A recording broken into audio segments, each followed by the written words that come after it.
যবে থেকে কাজ শুরু করেছি তবে থেকে একটা ছোট্ট স্বপ্ন ছিল যে নিজস্ব একটা ম্যানুফ্যাকচারিং ইউনিট আর নিজস্ব একটা কারখানা আমার হবে।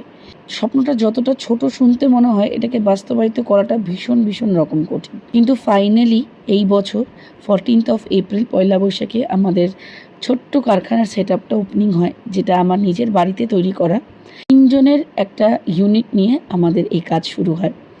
তো আমি সত্যি কথা বলতে প্রথম ভীষণ নার্ভাস এবং ভীষণ এক্সাইটেডও ছিলাম। কাজের দায়িত্বটাও অনেক বেশি বেড়ে গেল, কারণ যে মানুষগুলোকে দিয়ে আমি কাজ করাচ্ছি এবং তাদের থেকে আমি ঠিকঠাক আউটকাম জেনারেট করতে পারবো কিনা, সেটা একটা বড় চ্যালেঞ্জিং বিষয় আমার জন্য। লাস্ট 1 মাস ধরে আমাদের কারখানাতে কাজ চলছে। নতুন নতুন ব্লাউজ, শাড়ি, লেহেঙ্গা এগুলো তৈরি হওয়ার কাজ চলছে। তোমরা আশীর্বাদ করো যেন এই বুটিক থেকে আমি যেন তোমাদের মনের মতো পছন্দসই কাজ যেন তোমাদের দিতে পারি।